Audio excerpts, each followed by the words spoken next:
So we're going to start with the most common reason people get into Microsoft Word's mail merge, creating mailing labels. This is a really simple process. When people first get into mail merge within Word, they get kind of nervous and kind of stand back away from it, thinking, oh, this is going to be hard to do. It's actually not very hard to do. It's actually quite simple. We're going to go through what's called the Mail Merge Wizard, and it's step by step. 6 little steps. It's going to help you take data from some other source, such as Excel, and import it into Microsoft Word document to do something with it. In this case, create mailing labels. Take a look.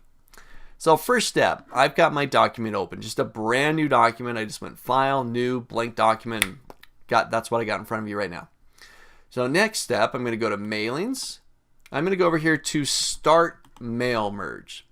Now, there's a handful of different types of mail merges and a handful of different ways to start those mail merges. For our example, I'm going to take you through perhaps the most efficient, quickest way to be able to create mailing labels. I'll go to Start Mail Merge, and I'm going to go down to the step-by-step Mail Merge Wizard. 6 little steps. Word's going to do most of the work with a little bit of input from you. So I'll do step by step. This opens up a little panel here on the right-hand side. You can see that I've got step 1 of 6. I got 6 little steps. So first step just wants to know, well, what type of mail merge are you creating? Whether it's a letter, email messages, envelopes, and so on. I'm going to do labels. I want to create mailing labels. That's the first step. That's it. I'm going to go down and go to next, start the document. Now it wants to know, well, what's your starting point? Are you starting with an existing document? Or are you going to change what you have? Well, I'm going to change what I have, so I'm going to do change document layout. If you had a template, you could say start from existing, and then you can go find your little template. Maybe the margins are already changed, you already got a header, footer, whatever you wanted on this thing. You got a little template that you want to use. Not in this case. I'm just going to change the current document's layout. Now, I'm creating mailing labels. There are many different types of labels that you can print out on the market. Avery, there's a manufacturer or a vendor that creates these mailing labels called Avery. Where I live, they're perhaps one of the most common vendor types for labels, although there's lots of them. You run down to the store, you go look for mailing labels, you're going to find several different types.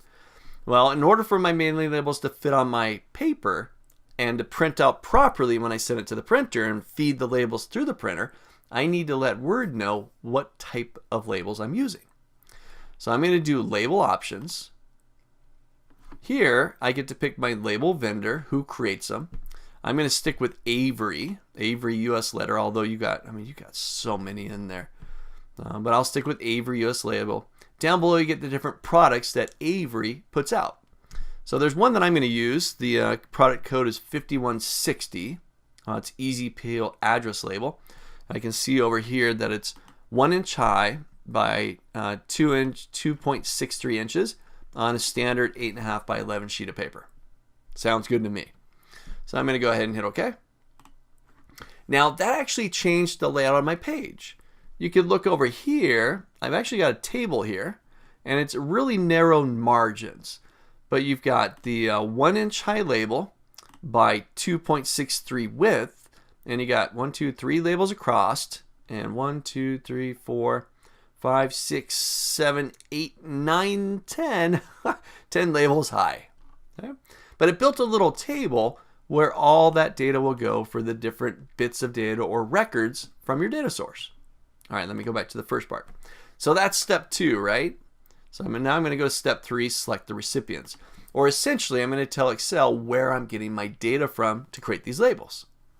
So I got 3 options. I can use an existing list, which is what I'm going to use, that Excel document. You could use Outlook, or you can type up a brand new list of your own. Well, I'm going to go ahead and browse, because I'm going to go find that Excel document that I have on my computer. It is called customer info -mail merge. It's a .xlsx file. It's an Excel file. If you haven't done it already, go back a couple previous videos, the first video of this section, and download that file if you wish to practice along with me. So I'll grab that, I'll hit open. Now this is going to give me another window where I can, because this is an Excel document, I can pick from potentially different sources. Now this Excel document only has one table, one worksheet, so that's it. With that selected, I'll confirm that my first row does contain column headers, contact name, address, city, postal code, phone number, that stuff. I'll hit OK. Now it previews my data so I can see all of it right there. Also gives me the option to sort my records or even filter my records. Perhaps I don't want to send labels or these letters that I'm going to be printing out to everybody. I just want to do it for a specific country or countries. Then I can filter and sort my data right here. Well, I'm not going to do that. I'm just going to leave it for everybody. So I'll hit OK. And I've now completed step 3, selecting my recipients, my data source. Now let's make a few changes to my document. The first cell of the table is currently empty, but they put in these fields, these dynamic fields called next record. Put it throughout all the rest of the cells within the table. And all this really tells Microsoft Word is, hey, once you put data in here, when you get over to this cell, go to the next record in the data source and put that data in. When you get to the third record, put the next record data into there, and so on. Just moving from record to record to record through my Excel document. All right, that's step 3. So now, next step, I get to arrange my labels. Essentially, tell it what data I want to have show up inside of these cells. Now over here on the right, they've got some default presets that I can pick from, such as address block. Or I can go up to my mailings tab, top of my screen, and I can do insert merge field. Give that a click. This is going to give me all the fields that the Excel document contain, all the bits of data that's in there, and I can lay it out any way I want. The address block is nice because it's predefined and quick and easy to do, but it's limited because it's already defined for you. If you want to lay it out yourself, I can do something like this. Make sure I'm in the first cell, insert mail merge. Let's say I want the first thing to show up is the person's name. So I'll do contact name. I'll hit my enter key. Next I want to do address, hit my enter key. Then I'll do city. I want to put a comma and a space in there. Then I'll do postal code, hit my enter key. I'm going to put country at the very bottom. There we have it. I've started to build my labels, lay them out, arrange my labels. Now something I'm not liking here, and it's probably better if I go up to mailings and preview the results. You can see country, because that label is only 1 inch high, it's starting to cut off the country. I'm not able to see that there. So what I'm going to do here, I'll go ahead and turn off the preview. I'm going to highlight those controls, those fields I just put in there, and I'm going to change the line spacing. I'm going to narrow that line spacing down so that everything fits on the one label. With that highlighted, I'll go to home.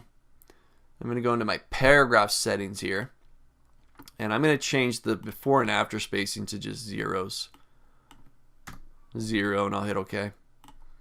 So now it's much tighter in there. Everything's going to fit on there. If I go back to mailings and preview, you can see it's nice and it fits inside that 1 inch high label that I got.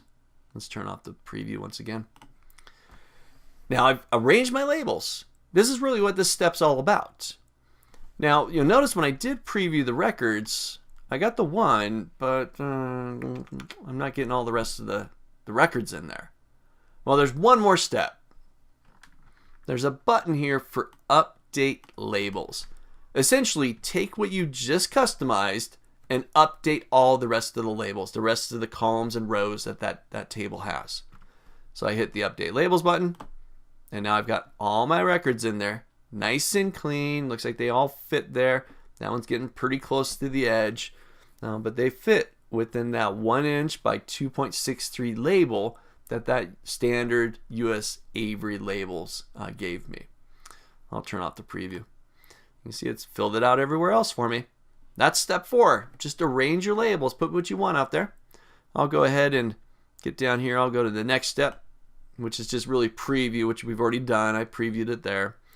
Now, last step, I'm going to next to complete the merge. Now, it's going to give me a couple options. I can merge it at the printer, so send it right to the printer, print out the mailing labels, or I can edit individual labels. I could do it to the printer, but you're not going to see much. So I'm just going to go ahead and say edit individual labels. I'm going to merge every single record into this document. This just creates a brand new document for me. It's called Labels 1, and it's got all my labels in there, and I can do whatever I want with it. I can continue formatting, I can arrange it, change margins. Don't really probably want to change margins though, because these are labels, but I could do what I like with this document now. And I can send it to the printer, save it on my computer, and call it done. Really simple, really not too difficult to do. Mailings, start mail merge, step by step, go through 6 steps, create your mailing labels. It's that simple. Try it out. If you need to, this is a little bit of a longer video. Rewind, rewatch segments of it, go back through, get some practice with it. Make sure you go through those 6 steps and you're getting a solid understanding as to what each of those 6 steps do for you. So try it out.